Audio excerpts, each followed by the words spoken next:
자, 이어서 스페이스 X를 한번 봐보겠습니다. 여러분들 영화 마션 보셨나요?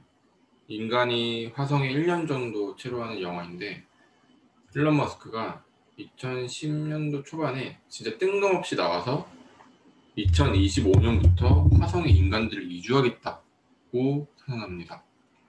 이때 당시 진짜 미쳤다는 소리 엄청 들었습니다. 근데 나사도 언젠가는 지구는 인류에 의해 멸망을 할 거고 이에 대한 대처 방안을 세우고 있었거든요.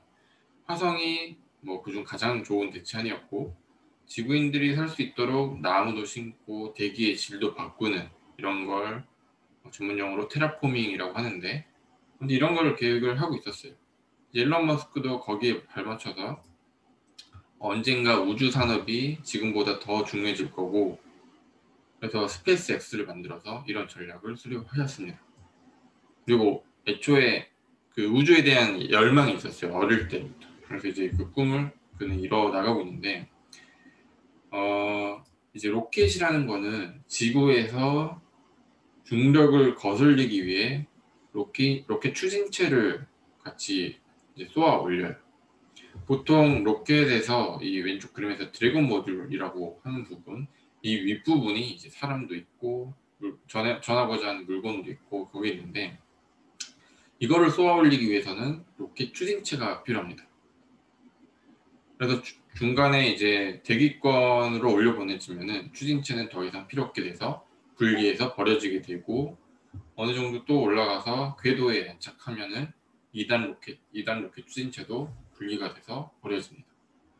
근데 스페이스 X는 이 추진체를 다시 회수하자, 이거를 재활용하자라는 전략을 쓴 거예요. 그러면은 로켓을 쏘아 올리는 비용이 기존 대비 10분의 1로 절감할 수 있다는 거죠. 이거에 대한 거는 동영상을 잠깐 봐보도록 하겠습니다.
이게 1단 추진체가 분리되는 모습이고,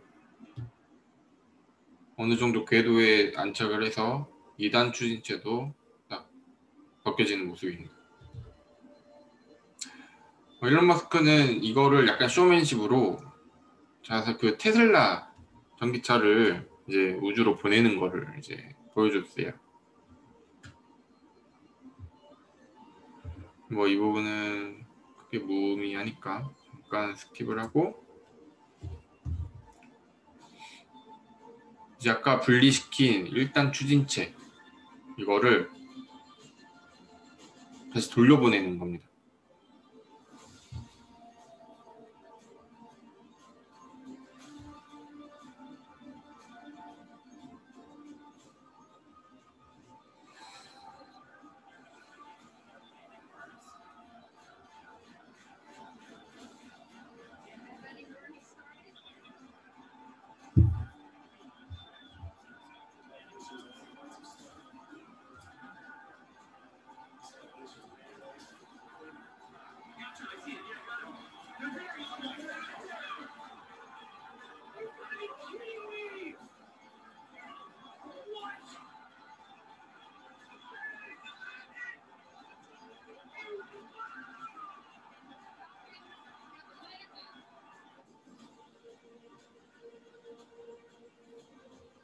여기까지 볼게요.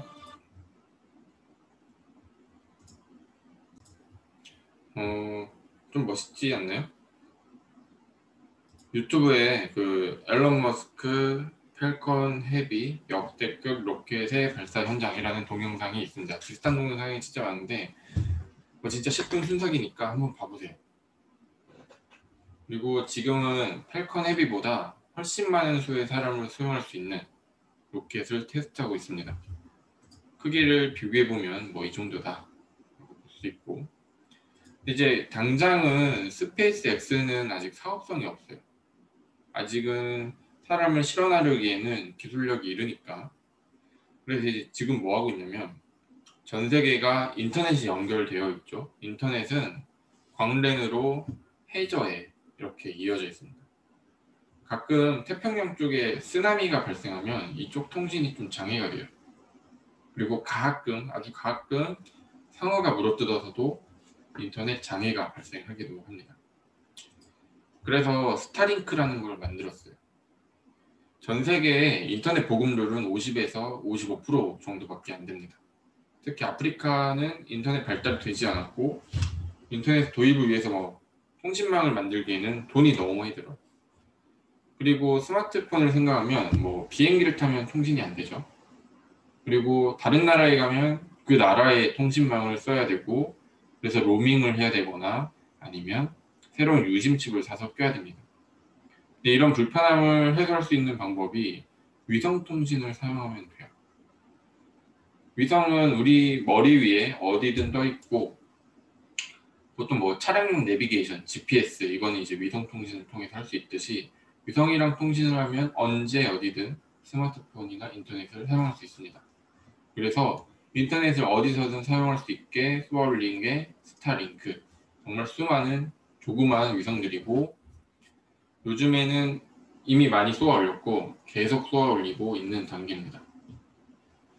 그래서 옛날에는 위성통신이 군사용이나 이런 보안용으로만 썼어요. 왜냐면 비싸서. 근데 스페이스 X는 위성을 쏘아올리는 비용을 현저히 줄였기 때문에 로켓을 재사용하면서 현재 줄였기 때문에 지금 이 사업을 진행해 나가고 있습니다. 그리고 일론 머스크는 뉴럴링크라는 거를 하고 있습니다. 아인슈타인이 이런 말을 했는데 뭐 인간은 인간의 뇌를 3% 정도만 사용하고 있다. 그리고 이 뇌의 성능이라고 하기는 좀 애매한데 뇌의 성능을 비약적으로 상승시킬 수 있다면 이라는 뭐 누구나 이제 열망을 하겠죠. 그래서 뇌에 칩을 박습니다. 그래서 이걸로 뭐 슬픈 기억을 잊게 한다든지 아니면 기억력을 엄청 증대시킨다든지 이 연구를 최근에 돼지를 대상으로 실험을 해서 어느 정도의 진전이 있다라는 것을 발표를 하긴 했습니다. 어찌됐든 일론 머스크라는 사람이 정답은 아닐 수도 있지만 세상을 저 앞에서 이끌어가고 있는 사람인 것은 분명하고 이 사람이 지속적으로 엄청나게 AI에 투자를 하고 있어요. 그렇기 때문에 그 최신 동향을 파악해 보는 것도 좋을 것 같습니다. AI는 여기까지 하고 다음으로 사물 인터넷에 대해서 말씀드리겠습니다. 이런 사양을 가진 컴퓨터가 있어요. 500MHz CPU, 램 1기가, 4기가 플래시 메모리에 뭐 와이파이도 되고 블루투스도 된다. 뭐 이제는 이 정도의 사양이 스마트폰보다 안 좋은 사양인데 만약 이게 크기가 우표 크기라면 그리고 가격이 5만 원이 채 안 된다면 이제 이렇게 컴퓨터가 정말 작아지고 성능이 작은 거 비해 성능이 괜찮아졌습니다. 그리고 또 통신 비용이 저렴해졌어요. 예전에 스마트폰 이전에 피처폰 한 사람 없으시겠죠 아마? 피처폰을 보면은 가운데 네이트 버튼이 있어요. 이걸 누르면은 요금 폭탄이 돼요. 몇십만 원, 몇백만 원이 막 나오는데 요즘에는 무제한 요금제가 생겼죠. 통신 요금이 예전에 비해 1000배 가까이 싸졌어요. 그래서 컴퓨터는 크기가 작아지고 통신 비용은 싸지고 하다 보니까 온갖 물건들의 센서와 그리고 통신이 가능한 장비들이 탑재돼서 스마트 장비들이 되었습니다. 이게 사물 인터넷입니다. 인터넷 오브 띵스 IoT라고도 합니다. 그래서 가령 이런 게 가능해졌어요. GPS 목줄을 10,000원짜리 사면 고양이가 어디 있는지 실시간으로 알 수 있도록 통신이 가능하고, 비슷하게 미아 방지용 팔찌는 $5밖에 하지 않습니다. 제가 최근에 이사를 했는데 블라인드에 IoT 기계를 설치하면 블라인드를 폰으로 치고 내릴 수가 있어요. 아침 기상 시간에 맞춰서 자동으로 예약을 걸어 놓는다든지 이런 게 가능해졌고, 스마트 전구라고 해서 통신 기능이 탑재돼서 언제 어디서든 켜고 끌 수 있습니다. 폰으로. 색깔도 1600만 가지 색상으로 변경할 수 있습니다. 원격 도어락 같은 걸로 어디서든 원격으로 문을 열어줄 수 있는데, 이런 거는 숙박업체들이 요즘에 무인으로 바뀌어 나가면서 적용을 하고 있습니다. 또 집에 전자기기들이 많아지면 리모컨들이 많아지죠. 이 리모컨을 하나를 모아서 폰으로 제어할 수 있게 할 수 있는 기계도 있습니다. 그래서 이 올인원 컨트롤러로 모아서 스마트폰으로 모든 전자기기를 제어할 수가 있어요. IoT는 어려운 건 없어요. 센서뿐만 아니라 통신을 할 수 있게 된 물건들이 많아졌다. 그리고 이게 대중화가 되었다. 그리고 이 기계들이 통신을 하면서 데이터를 엄청나게 뿜어낸다. 이 정도로 이해하고 계시면 됩니다.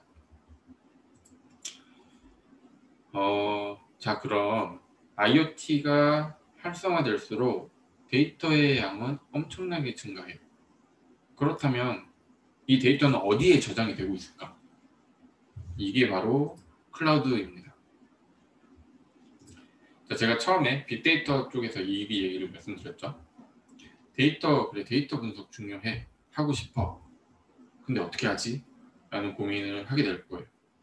데이터들을 저장도 해야 되고, 분석도 어디서부터 해야 될지 모르고, 전문 인력은 많지도 않고, 최신 기술이라서 많지도 않고, 비싸고. 기업들이 이제 난이도가 너무 높아졌어요.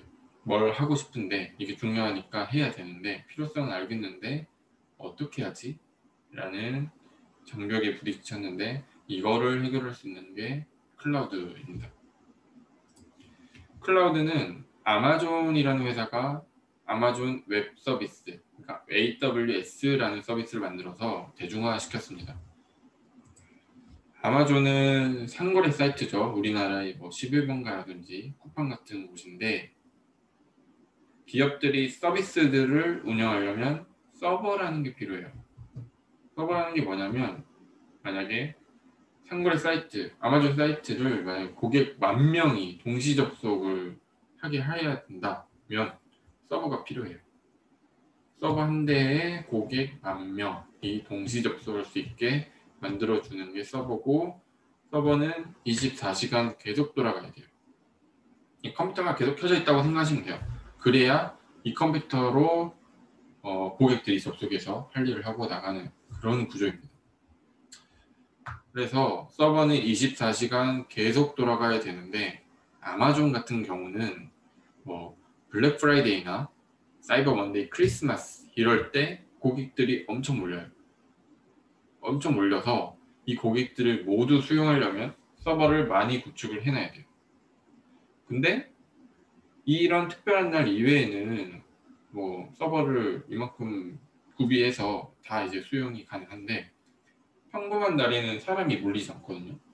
근데 서버는 사놔서 놀고 있는 거예요. 서버 한 대 한 대가 비싸고 유지 비용도 많이 드는데. 그래서 이런 거를 조금 어떻게 해결해 볼까 생각을 하다가, 이거를 다른 기업들이 쓸 수 있게 빌려주자 라고 시작을 한 거예요. 이게 바로 클라우드의 시작입니다. 그래서 이렇게 서버들이 모여져 있는 건물이 데이터 센터라는 것이고, 아까 딥마인드에서 인공지능으로 데이터 센터의 온도를 되게 조정하는 그런 걸 한다고 했었잖아요. 서버들이 많이 들어가 있기 때문에 데이터 센터는 발열이 엄청나게 심해요.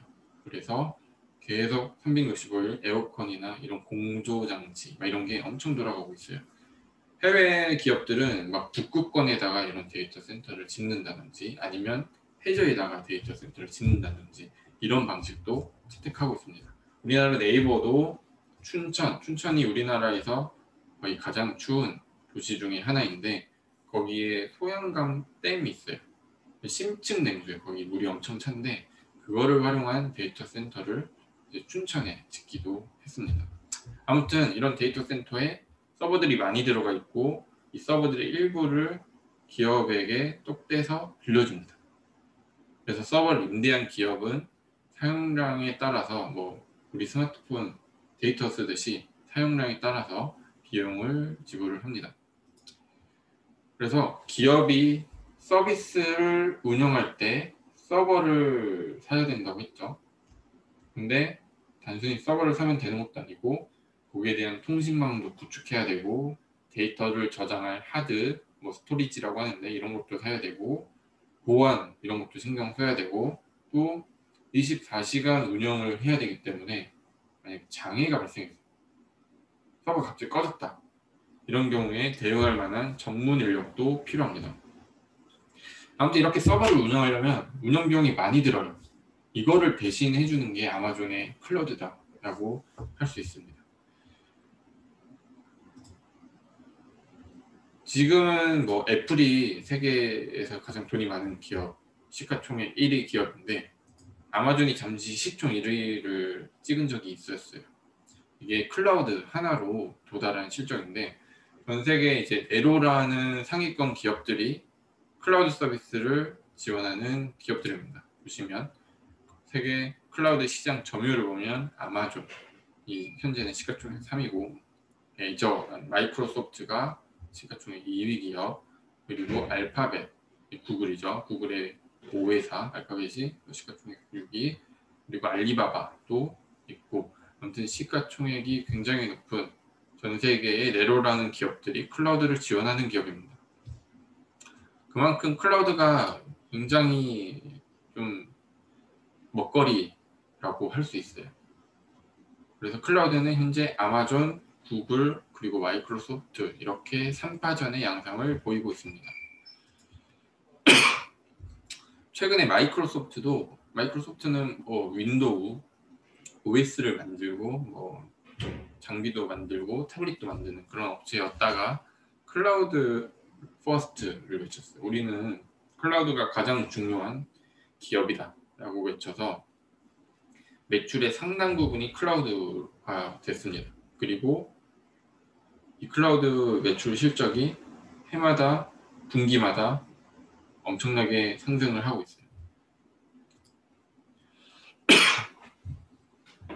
근데 예전에는 빌 게이츠가 저희 어릴 때는 이제 빌 게이츠가 마이크로소프트의 황금기를 이끌었고 여전히 최고 부호 중에 한 명이 빌 게이츠인데 마이크로소프트가 빌 게이츠가 은퇴를 하고 나서 스티브 발머 CEO가 돼서 윈도우 8 좀 말아먹었죠. 그때 잠시 주춤했다가 요즘에는 빌 게이츠 황금기를 넘어서 엄청나게 달려나가고 있어요.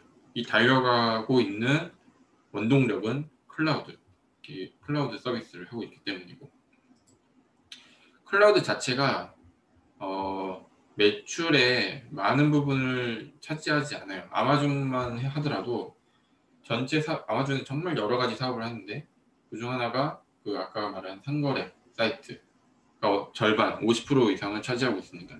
클라우드는 한 13%밖에 차이가 나지 않아요. 근데 전체 영업이익을 보면 그러니까 손익을 보니까 클라우드는 손익이 많이 남아요. 전체 영업이익 중에 50%가 클라우드로 벌어들인 돈입니다.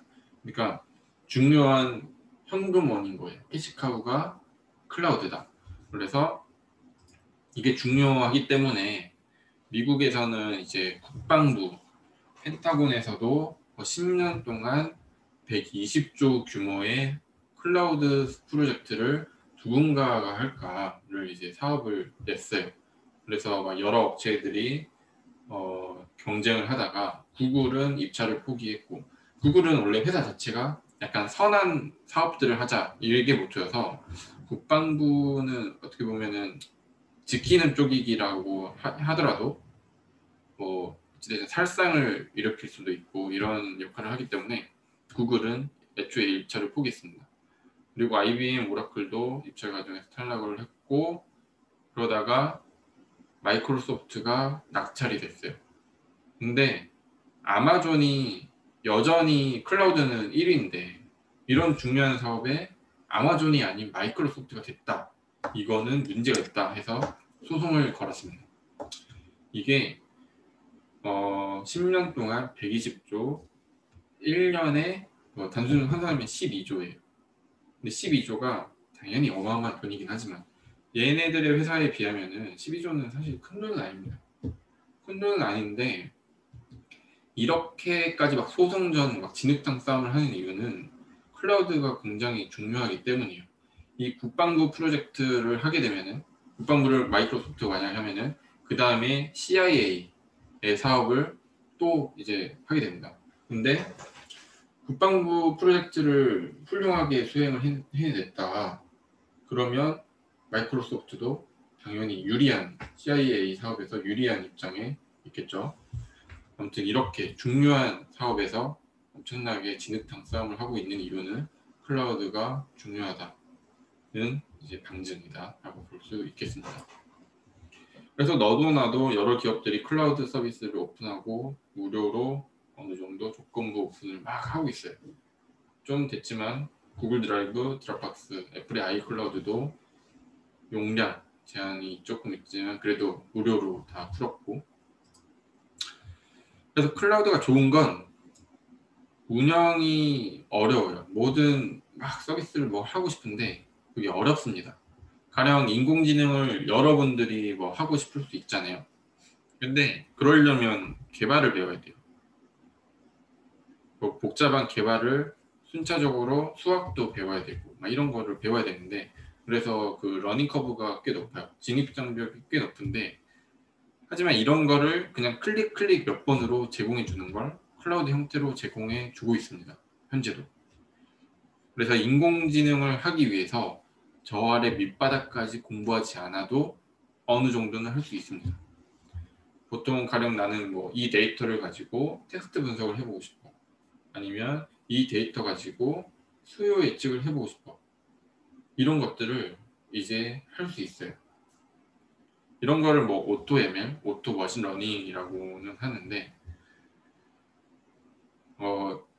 클라우드로 인해서 이제 막 복잡한 사회, 복잡한 기술들을 크게 이해하지 않아도 적용할 수 있게 되었다고 이제 할 수 있겠습니다.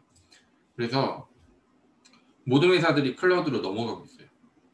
심지어 정부도 마찬가지로 클라우드로 넘어가고 있는데 우리나라만 보더라도 우리나라는 인터넷 강국이라는 말이 있어요. 그게 뭐 동사무소나 이런 데서 대민 업무를 하잖아요. CS라고 하는데 CS로만 했던 거를 아니면 콜센터나 이런 걸로 했던 거를 모두 홈페이지로 바꿨습니다. 그때 당시에 뭐 노무현 정부 때 홈페이지로 막 다 전환을 해서 인터넷 강국이 되었고 그때 막 도입한 시스템이나 장비들이 다 노후화 됐어요. 이거를 이제 차세대 사업을 통해서 한번 다 갈아엎을 때가 됐는데 이거를 무조건 클라우드화 해라. 클라우드 기반으로 바꿔라가 법으로 제정되어 있습니다. 우리나라.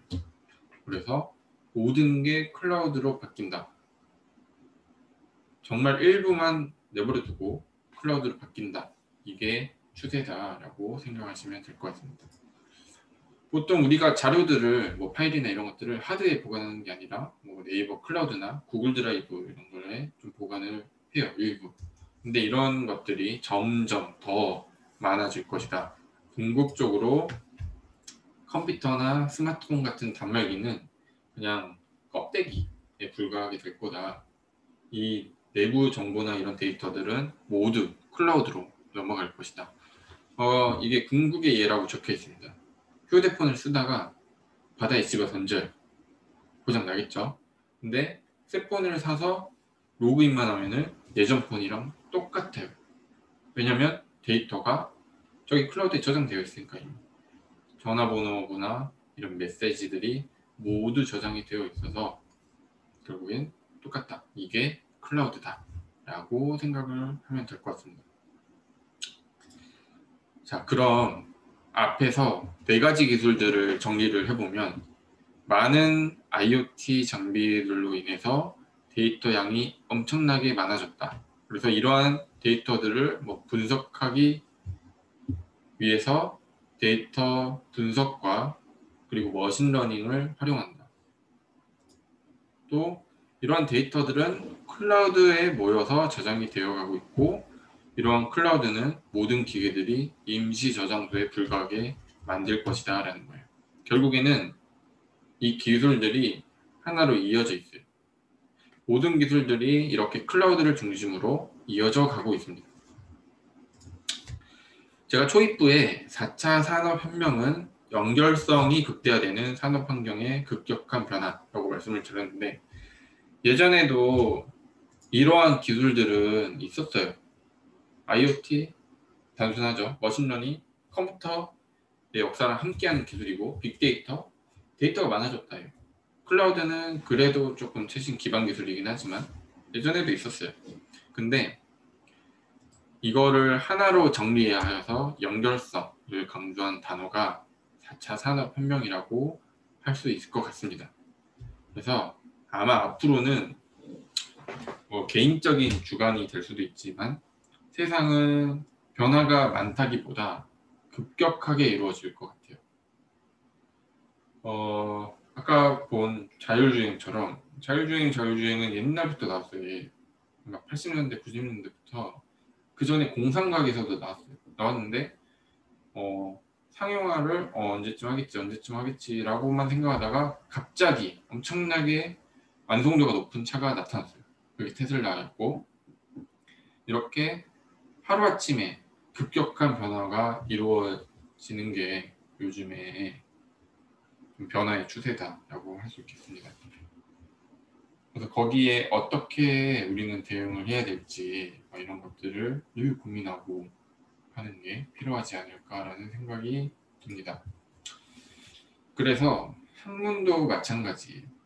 여러분들이 경영학과를 선택한 이유나 문과를 선택한 이유가 여기에 뜻이 있는 사람이 있을 수도 있고 혹은 수학이 어려워서 IT가 이런 게 이과가 어려워서 아니면 싫어서일 수도 있는데 이제는 이런 거의 경계가 무너졌다고 보시면 돼요. 문과들도 이과를 같이 해야 되고 이과도 문과를 같이 해야 됩니다. 예술도 마찬가지고 이런 경계가 무너진 융합 학문의 시대가 예전부터 왔어요. 사실 예전부터 왔고 요즘에는 더 심해졌고 그러니까 그 어려운 기술이다 해서 막 고개를 돌리시지 마시고 이미 여러분들 스마트폰 잘 쓰고 있잖아요. 그런 것처럼 기술도 막 저 밑단까지 가면 엄청나게 어렵겠지만 기술이 뭔지 이런 기술이 뭐고 어디에 활용되는지는 반드시 파악을 할 필요가 있습니다. 이런 것들을 많이 그러니까 우리과니까 우리과의 커리큘럼에 집중만 하지 마시고 복수전공, 부전공 아니면 외부 활동 이런 것들 많이 하시고 하는 게 좀 필요하지 않을까라고 개인적으로 생각을 합니다. 그래서 발표는 여기까지이고 경청해 주셔서 감사드리고 질문 사항이 있거나 하는 부분은 언제든 연락 주시면 대응 답변하도록 하겠습니다.